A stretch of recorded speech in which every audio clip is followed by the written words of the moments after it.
Beberapa waktu lalu, Menteri Kesehatan kita, Dr. Terawan, mengatakan bahwa hanya orang-orang sakit saja yang menggunakan masker. Namun, seiring berjalannya waktu, WHO yang telah melakukan penelitian di epicentrum Eropa mengatakan bahwa sekarang semua orang wajib menggunakan masker, tidak hanya yang sakit saja. Nah, pemerintah pun mendengar himbauan ini dengan menerapkan kebijakan-kebijakan mereka di tempat-tempat umum maupun di tempat-tempat sosial lainnya, seperti di stasiun kereta, di MRT maupun di armada Transjakarta lainnya.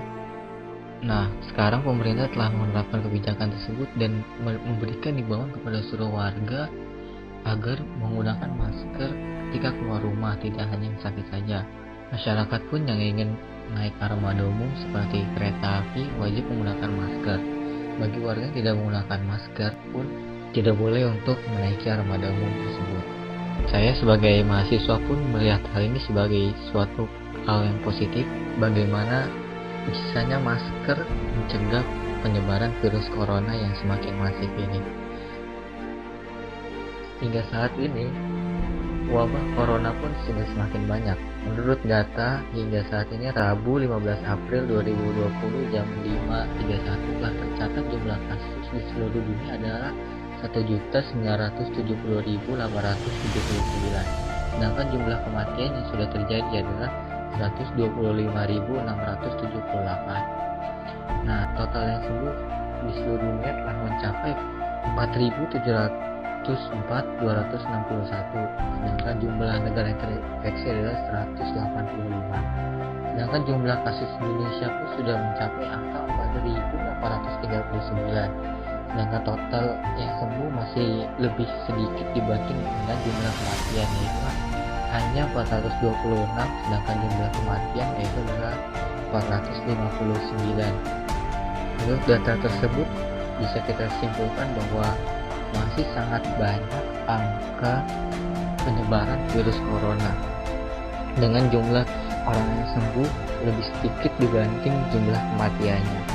Hal ini pun menurut saya sebagai hal yang sangat buruk, sehingga penggunaan program wajib masker bagi masyarakat yang keluar rumah sangat efektif untuk menekan angka penyebaran virus corona yang semakin meningkat dari waktu ke waktu. Pemerintah pun menghimbau agar masyarakat tidak harus menggunakan masker medis seperti masker hijau yang kita lihat, ataupun masker N95, masker yang biasanya digunakan oleh tenaga medis lainnya. Namun, pemerintah juga menghimbau agar masyarakat bisa menggunakan masker kain yang bagaimana bisa tiap selesai menggunakan bisa dicuci ataupun direndam dengan sabun. Masker kain ini pun efektif karena bisa mencegah penyebaran virus corona sebagaimana dengan bentuk kain yang tebal. Masyarakat pun juga bisa untuk membuatnya sendiri dengan menggunakan corak kesukaannya dan maupun motif kesukaan mereka juga dengan harga yang terjangkau dan tidak perlu ganti-ganti seperti masker lainnya. Pada tanggal 23 Maret 2020, pemerintah Cina mengumumkan bahwa sepertiga dari orang-orang yang terkena corona di Cina sama sekali tidak merasakan adanya gejala sakit seperti batuk, pilek, kesulitan bernafas, dan sebagainya. Gejala tersebut baru terjadi setelah beberapa hari dinyatakan positif corona. Penemuan ini disetujui oleh negara Jepang, Amerika Serikat, dan juga Indonesia yang menyatakan bahwa orang tanpa gejala atau pengidap corona yang tidak menunjukkan gejala memiliki persentase lebih dari 30% atas total orang-orang yang sudah terkena corona. Melihat perkembangan penyebaran virus corona di bawah tersebut menjadikan langkah-langkah pencegahan terkena corona bagi diri sendiri menjadi sangat penting. Salah satu langkahnya yaitu memakai masker saat berpergian ke rumah. WHO dan pemerintah Indonesia telah mengumumkan secara resmi wajibnya memakai masker di tempat-tempat umum. Hal ini menurut saya sudah tepat karena dengan adanya kasus orang tanpa gejala ini, batas-batas pembedaan antara orang yang sudah terkena corona dengan yang belum menjadi tidak jelas. Bisa saja tanpa disadari kita sudah terkena virus corona, tetapi masih beraktivitas seperti biasa sehingga malah menularkannya ke lebih banyak orang lain. Masker sebagai solusi atas masalah ini memiliki aturan penggunaan yang sudah dijelaskan oleh juru bicara pemerintah Indonesia Ahmad Yuryanto pada tanggal 5 April 2020 dengan menyatakan bahwa penduduk biasa cukup menggunakan masker kain yang bisa dipakai berulang kali setelah dicuci. sedangkan masker N95 hanya untuk tenaga medis. Secara rinci, masker harus dicuci setelah 4 jam pemakaian, dengan terlebih dahulu direndam di air sabun untuk kemudian dicuci hingga disetrika. Kita sebagai penduduk biasa dapat membantu pemerintah dalam menghadapi corona dengan mengikuti arahan pemerintah seperti pemakaian masker dan juga mengikuti tata caranya secara benar, sehingga aturan wajib masker ini menjadi efektif dalam mencegah penularan corona di Indonesia. Telah ditetapkan oleh pemerintah dan wajib hukumnya untuk dilaksanakan oleh seluruh masyarakat, terutama bagi mereka yang ingin berpergian.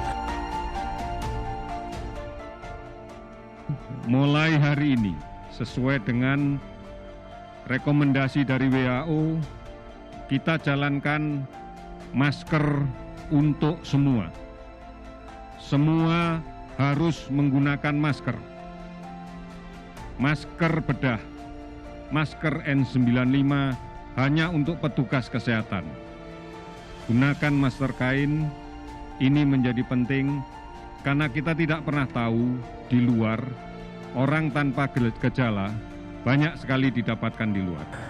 Namun, pada kenyataannya, masih terdapat beberapa oknum-oknum yang enggan untuk menaati peraturan tersebut. Salah satu contohnya adalah seperti yang diberitakan beberapa hari yang lalu, bahwa terdapat seorang pria yang tega untuk menampar seorang perawat karena ia kesal untuk disuruh memakai masker. Insiden tersebut terjadi di klinik Pratama Dwi Puspita, Kota Semarang. Seperti yang diketahui, video rekaman CCTV perawat itu ditampar dan langsung viral di media sosial. Pelaku dengan inisial BC mengaku hilaf sehingga memukul korban setelah dirinya diingatkan untuk memakai masker. Pria yang kini sudah ditetapkan sebagai tersangka oleh aparat kepolisian itu hanya bisa menyesali perbuatannya.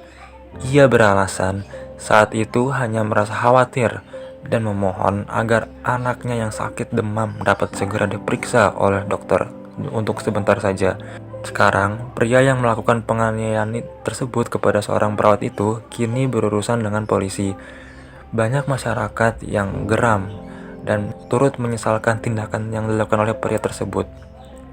Kondisi tersebut sebenarnya dapat dimaklumi sedikit, karena mungkin ia beralasan bahwa anaknya yang sedang sakit. Maka dari itu, ia panik dan ingin segera anaknya diobati agar cepat sembuh. Dan hal yang ia lakukan kepada perawat tersebut sangatlah tidak etis dan tidak patut untuk dicontoh. Kita sebagai masyarakat sudah sepatutnya untuk kooperatif dengan seluruh kebijakan yang ditetapkan oleh pemerintah, karena dengan kita menuruti apa kebijakan pemerintah dan peraturan pemerintah tentang penggunaan masker ini, kita ikut dalam membantu Indonesia dalam mencegah penyebaran COVID-19 ini yang sangat mengkhawatirkan dari hari ke hari. Dengan demikian, diharapkan kedepannya bahwa masyarakat untuk lebih kooperatif dan mengikuti seluruh instruksi serta aturan dari pemerintah.